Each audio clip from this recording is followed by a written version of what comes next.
दोस्तों, आज की क्लास में क्लास 10th का फिजिक्स का क्रैश कोर्स स्टार्ट कर रहे हैं। देखते हैं क्वेश्चन कौन कौन सा क्वेश्चन है। जो फर्स्ट क्वेश्चन है, प्रकाश के परावर्तन किसे कहते हैं तथा इसके कितने नियम होते हैं, व्याख्या करें। ठीक है बच्चों, फर्स्ट क्वेश्चन जानेंगे। सेकेंड है, प्रतिबिंब किसे कहते हैं, इसके बारे में जानेंगे। थर्ड क्वेश्चन है, प्रतिबिंब कितने प्रकार के होते हैं। थर्ड क्वेश्चन के बारे में जानेंगे, प्रतिबिंब कितने प्रकार के होते हैं।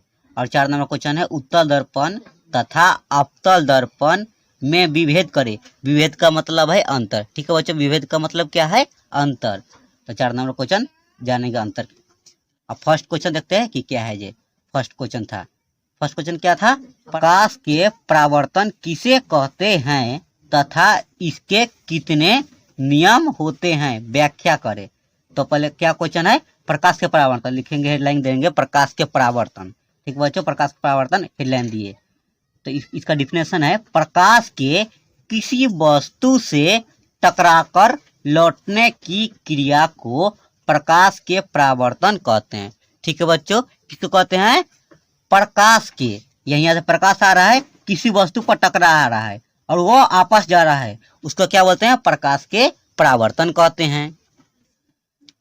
और देखिए, प्रकाश के परावर्तन के 2 नियम होते हैं। इसके नियम के पूछा गया था ना कि इसके कितने नियम होते हैं। तो प्रकाश के परावर्तन के 2 नियम होते हैं। अब देखते हैं कि दोनों नियम क्या क्या है। जो फर्स्ट नियम दिया गया है, आपतित किरण, परावर्तित किरण तथा आपतन बिंदु पर खींचा गया अभिलंब तीनों एक ही सतह पर होते हैं। देखिए इसका फिगर यह है, यानी ये वाला आपतित किरण है, यानी आ रहा है किरण तो आपतित किरण, फिर जा रहा है यानी परावर्तित किरण। ठीक बच्चों, आपतित किरण देखिए आ रहा है किरण, ये जा रहा है तो यानी आपतित किरण, परावर्तित किरण तथा आपतन बिंदु, यानी जो बीच में बिंदु पड़ा या आपतन बिंदु पर खींचा गया अभिलंब, यानी यह अभिलंब है। तीनों क्या है, एक ही सतह पर है या एक ही तल पर है, सब एक ही सतह पर होते हैं।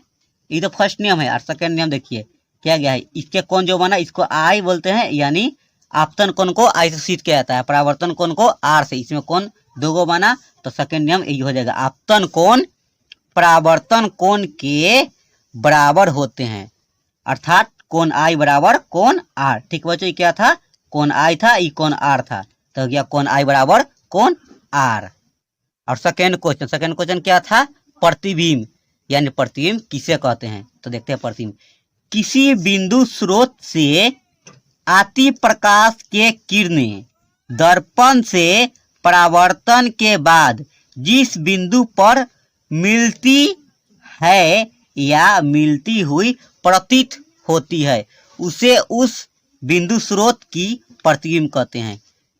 ठीक है बच्चों, क्या था, किसी बिंदु स्रोत से आती प्रकाश के किरणें दर्पण से परावर्तन के बाद जिस बिंदु पर मिलती है या मिलती हुई प्रतीत होती है, उसे उस बिंदु स्रोत का क्या कहते हैं, प्रतिबिंब कहते हैं।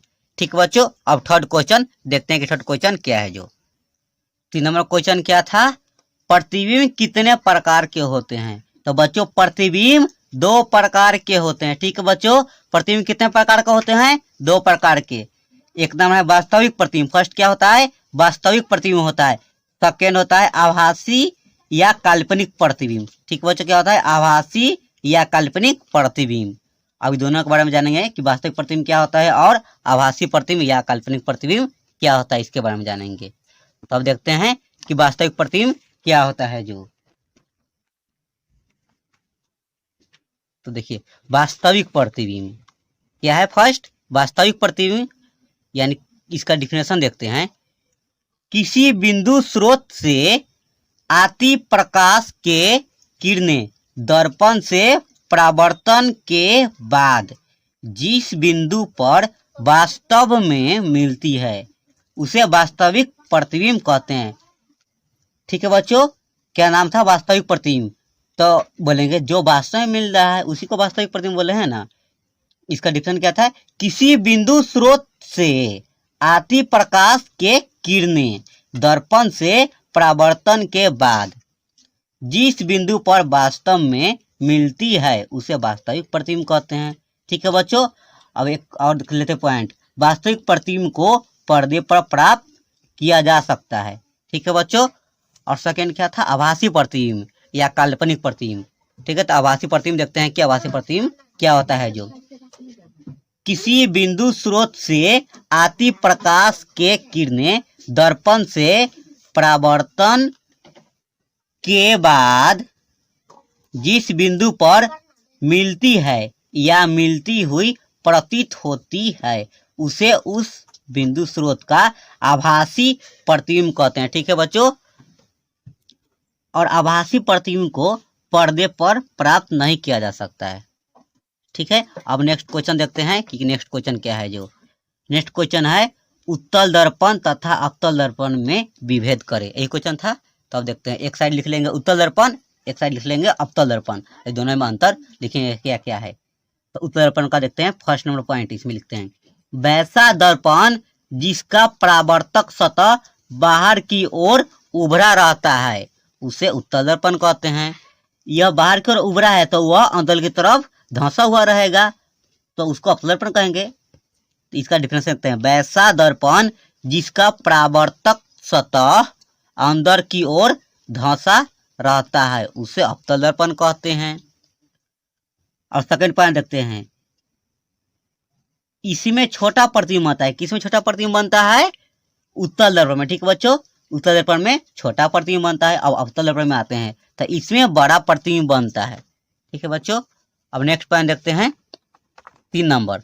3 नंबर क्या है, इसका फोकस दूरी तथा वक्रता त्रिज्या धनात्मक होता है।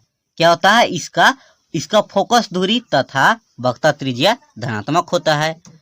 और नेक्स्ट देखते हैं, इसमें आते हैं अवतल दर्पण में।